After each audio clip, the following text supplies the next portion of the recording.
Salve, salve galera, vamos à nossa próxima aula aí, a aula da apostila 3, aula 18, sobre um grande romance brasileiro dessa geração, gente, que é Memórias de um Sargento de Milícias. E, professor, por que que tem essa figura, essa gravura aí? Bom, essa gravura, essa figura que a gente tem aqui, é uma obra de um grande pintor francês que passou grande parte da vida dele no Brasil, aquarela, né, uma aquarela, ó, sobre papel, de 1823, e ela retrata uma senhora brasileira em seu lar. E como vocês podem ver aqui, os escravos, né, os escravos trabalhando aqui, ó, né, os outros ali, recém-nascidos, aqui uma garota provavelmente da família, aqui a mãe da família e tal, e é uma cena típica, característica de um lar brasileiro daquele período. Pois bem, o livro de que a gente vai falar agora, que é um livro desse cara aqui chamado Manuel Antônio de Almeida, o grande escritor romântico, né, de um romance, obras em prosa. Lembra, na última aula a gente falou de poesia, agora a gente vai falar de um romance chamado Memórias de um Sargento de Milícias, e que foi publicado em folhetins. Folhetins, vocês sabem, é aquele tipo de história publicado em capítulos nos jornais daquela época, no Correio Mercantil, né? E esse romance foi publicado em capítulos ao longo de 1852 e 1853, pois fez tanto sucesso que saiu até uma continuação. Saíram dois livros, né, abordando a história contada das memórias do sargento de milícias por esse grande escritor brasileiro, Manuel Antônio de Almeida.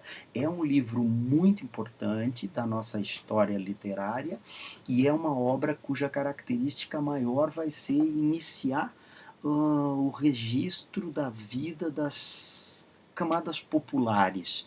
Vocês vão ver que muito frequentemente os personagens que vão aparecer ali são todos personagens que eles nem eram grandes donos de terra, como a maioria dos personagens dos grandes romances românticos do José de Alencar, do próprio Machado de Assis, que era tudo gente muito rica. Não, os personagens do Manuel Antônio de Almeida são aqueles personagens que nem são os escravos, nem são os donos dos escravos. Era tipo assim uma incipiente, uma iniciadora das nossas classes médias, seria o equivalente a isso. Então aparece o cara que é o barbeiro, gente, aparece o cara que é a parteira, né? Aparece o sujeito que é o meirinho, que é tipo assim, né? Um oficial de justiça, quer dizer, não era gente que passava fome, certamente, mas era gente que vivia conforme desse para viver. E essa vai ser justamente uma das abordagens de Memórias de Sargento de Milícias, elaborado em 1852-53 pelo glorioso Manuel Antônio de Almeida. O primeiro grande aspecto a chamar a atenção de vocês é para as muitas denominações que esse livro, que esse romance recebe. Ele pode chegar numa provinha classificado como romance pré-realista. O que parece um romance pré-realista, pessoal? Porque através de uma narrativa que é uma narrativa cômica, né, comédia, bem-humorada, mas aparece ali a vida das classes menos favorecidas na época da vinda do Dom João VI ao Brasil. Então imagina-se que a história ela foi publicada em 52, 53, mas na verdade ela está falando de 1808 a 1821, o tempo em que Dom João VI viveu aqui no Brasil. Depois ele foi obrigado a voltar. E por que tem traço realista? Porque muitas vezes os casamentos aparecem como arranjos, né? A ideia da hipocrisia, da falsidade da sociedade. É um anti-herói, porque o cara é o contrário do herói romântico todo perfeitinho. Esse herói do livro é um falcatrua, né? Um malandro, um vadio de primeira. E mesmo assim, vivendo aquela vida ali desbragada, o Leonardo, o herói herói do livro, acaba tendo um final feliz. Então esses traços são traços que aproximam o romance do glorioso Manuel de Antônio de Almeida do realismo. Também é um livro que pode aparecer classificado como picaresco, porque o personagem é um malandrão, o personagem é um cara que vive dando jeitinho para se dar bem nas situações, então não é o honrado herói do romantismo, muito pelo contrário, ele é um anti-herói. E esse anti-herói, ele na literatura universal, ele recebia o nome de pícaro. Por isso, a gente pode encontrar esse livro classificado como um romance picaresco.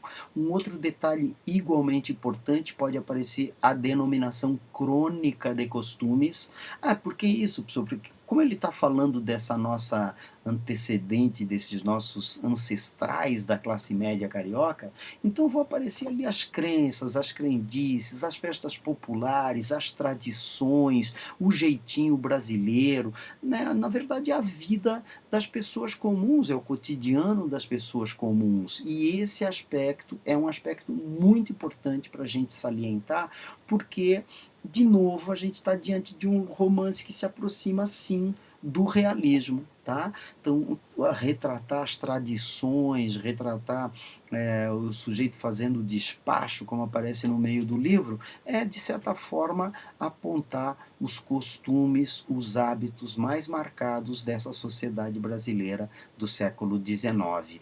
E também pode ser classificado como um romance malandro, porque o Leonardo, o protagonista do romance, ele é o primeiro o primeiro malandro carioca do romance brasileiro. Inclusive, essa ideia do humor, da ironia, né, do Manuel Antônio de Almeida, que ele imprime a essa narrativa, já aparece na maneira de referir-se ao nascimento do herói. Ó. O herói é filho de uma pisadela e de um beliscão.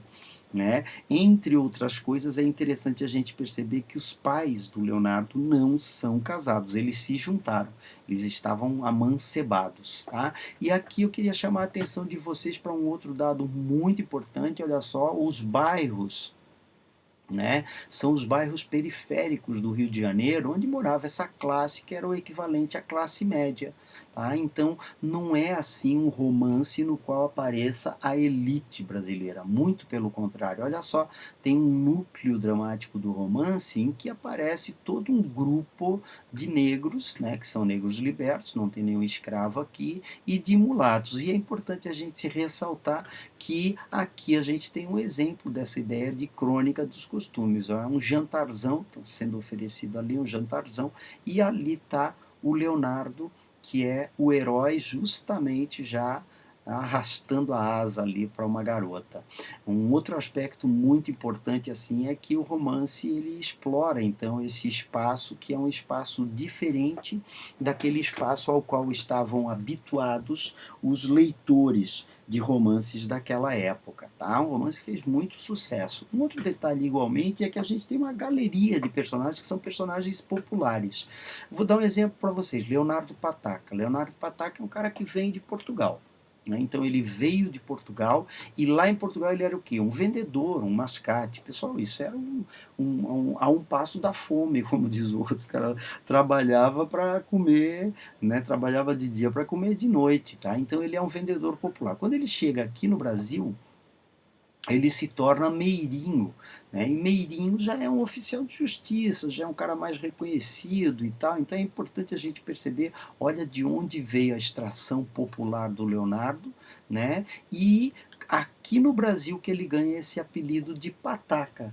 Então o nome dele não é Leonardo e o sobrenome Pataca. Pataca é um apelido. Pataca era uma moeda que ele ganhava pelos trabalhos de meirinho. Cada vez que ele fizesse um trabalho de meirinho, ele ganhava uma pataca. Então, por causa disso, o nome do personagem é o seu apelido. Tá? Assim como a Maria da Hortaliça, a mulher com a qual ele se juntou e teve o Leonardo. A Maria da Hortaliça recebe esse apelido de Hortaliça porque ela era uma quitandeira, é uma feirante, e ela é a mãe do protagonista Leonardo. Então a gente tem aqui o casal, né, do livro, o Leonardo Pataca e Maria da Hortaliça, que dão origem ao protagonista, que vem a ser o primeiro malandro carioca. E esse primeiro malandro carioca está aqui. É o Leonardo, o filho do Pataca e da Hortaliça, como disse para vocês anteriormente, filho de uma pisadela e de um beliscão. Por que de uma pisadela e de um beliscão? É simples. Esses caras estavam no barco, e o barco que parte de Portugal e vem para o Brasil, e no final da noite, no final da tarde, tal, ele olha no convés, ele vê lá, né, chorosa a Maria da Hortaliça, mas acha a Maria da Hortaliça saloia, rechonchuda, bonitota, na declaração do próprio narrador do livro, e aí se aproxima dela e dá uma pisadela no pé da Maria da Hortaliça.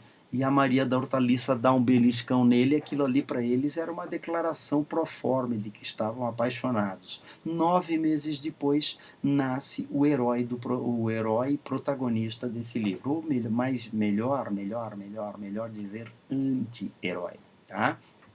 Que é o Leonardinho. Então nota a ausência de romantismo no livro, tá?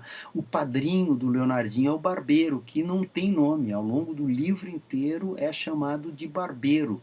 A madrinha, a parteira, que é uma protetora do afilhado, assim como o padrinho também é um protetor, um benfeitor do Leonardo. O que a gente tem aí, na verdade? Personagens humildes, personagens simples, retratadas pelo seu apelido.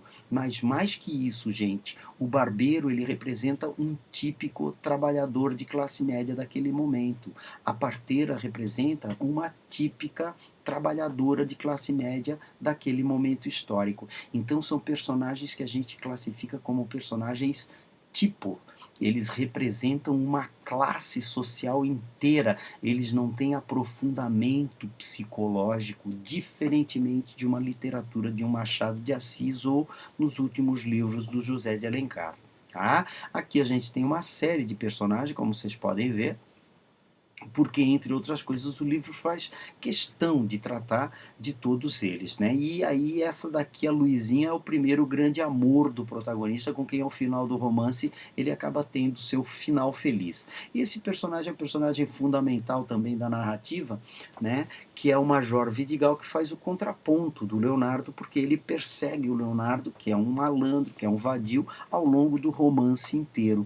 Então já aparece um traço, que é um traço meio zoado, meio, né, irônico, mas uma crítica à maneira como a lei tratava essas personagens populares. Aqui na nossa lista a gente não tinha, mas eu fiz questão de colocar aqui uma personagem que era a mulata Vidinha, uma mulatinha sensual, bonita, que cantava modinhas, ó. E é importante porque aqui a gente tem mais uma ideia relativa àquela ideia dos hábitos e costumes daquele momento histórico. Então a Vidinha, essa primeira mulata sensual da literatura brasileira, ela cantava modinhas e não só isso. Ela também viveu algum tempo amancebada, ou seja, junto, né, do Leonardo, sem se casar, entre outras coisas. E é importante a gente se dar conta que esses traços são traços, sim, que a gente deve associar ao movimento realista e não ao movimento romântico. Nos traços gerais da obra, a gente tem um narrador, que é um narrador em terceira pessoa. Nota, o título do livro é Memórias de um Sargento de Milícias. Todo mundo queria ler o livro e iria esperar um cara maduro escrevendo as suas memórias, mas não é assim. A gente tem um narrador que é um narrador em terceira pessoa, onisciente, sabe tudo que se passa na cabeça e com as personagens, e o enredo da obra justamente trata de uma série de peripécias, então por isso que pode ser tratado como crônica, tá? São momentos, são flashes da vida de um cara que nasce no Brasil, nasce no Rio de Janeiro, se torna um malandro, se torna um espertalhão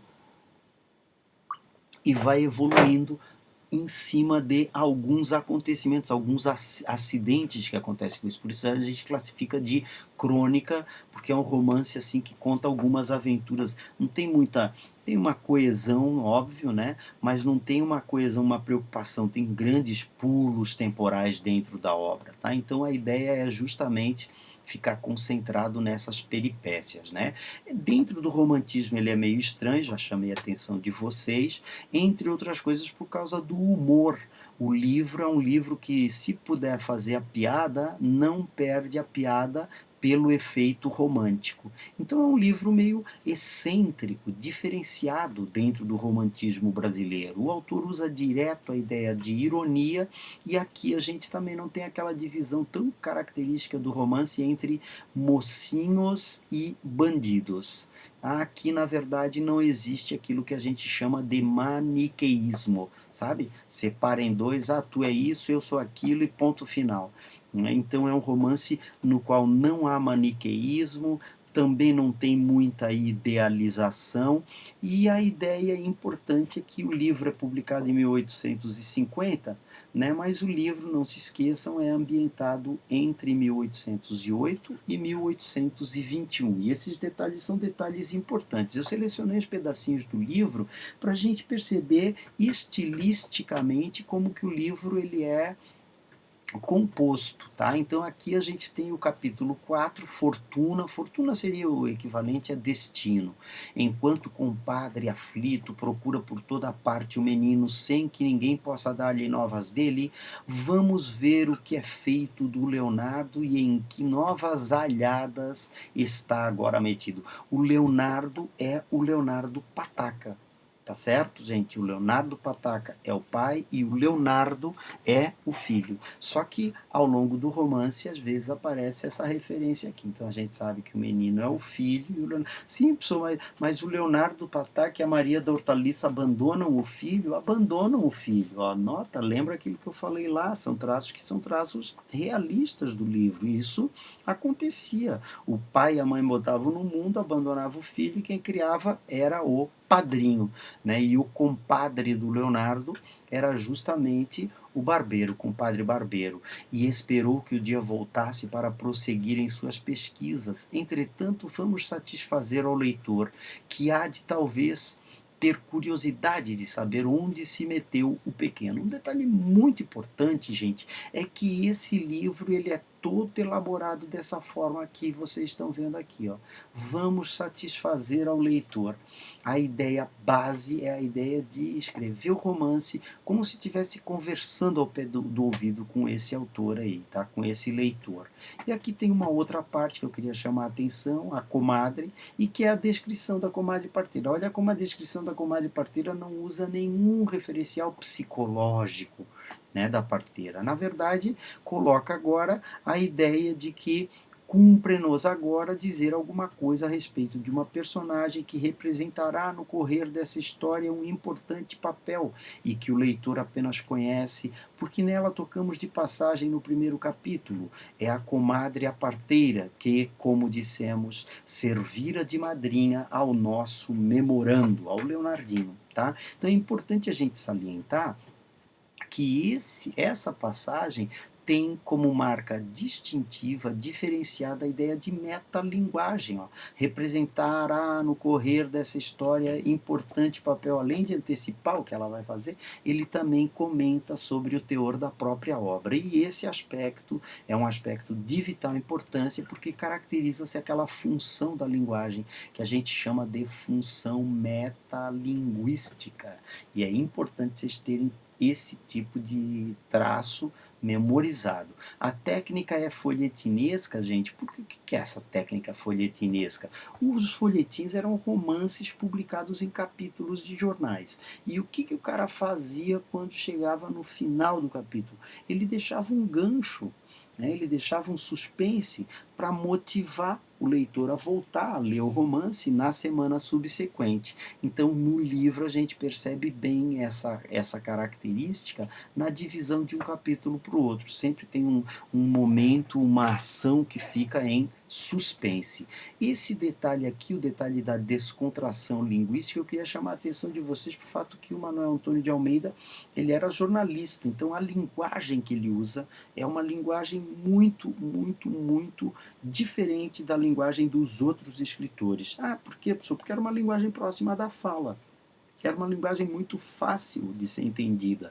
E frequentemente os personagens dele vão falar usando, óbvio que, as gírias daquele tempo, as facilitações de linguagem daquele tempo, as expressões idiomáticas, os ditados, provérbios e aforismos que o povo daquela época usava. Então é importante a gente salientar que é um livro tecnicamente, estilisticamente, bem diferente daqueles aos quais a gente estava habituado no movimento romântico daquele tempo. Tá?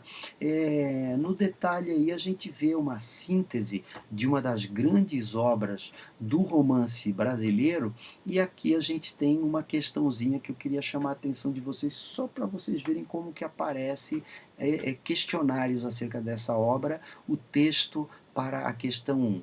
Era este um homem todo em proporções infinitesimais, baixinho, magrinho, de carinha estreita e chupada, excessivamente calvo, usava de óculos, tinha pretensões de latinista e dava bolos nos discípulos por dar cá aquela palha.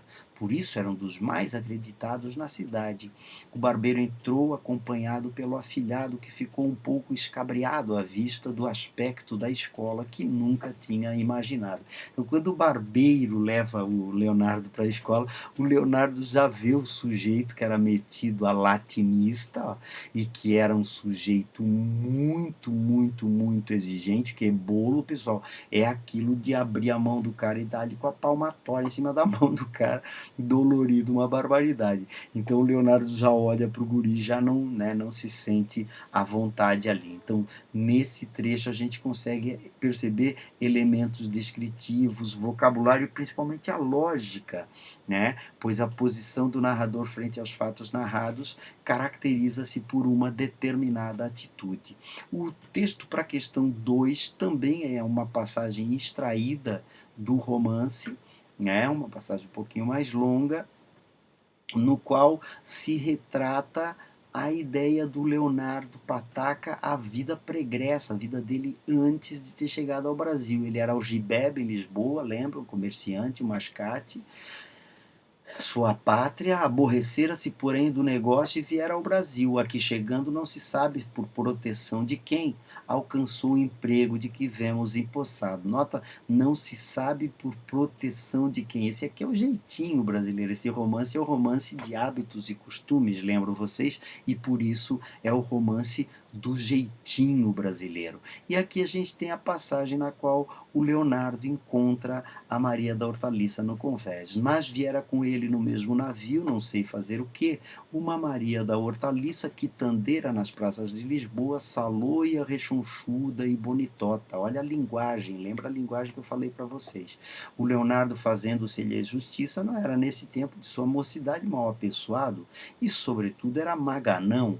Ao sair do Tejo, estando a Maria encostada à borda do navio, Leonardo fingiu que passava distraído junto dela e, com o tacão do seu sapato, acabou apertando, dando aquele apertão, né? Ó, ferrando o sapatão, assentou-lhe uma valente pisadela no pé direito. Quer dizer, é a cena justamente que dá origem à expressão filho de uma pisadela e de um beliscão. Tá certo?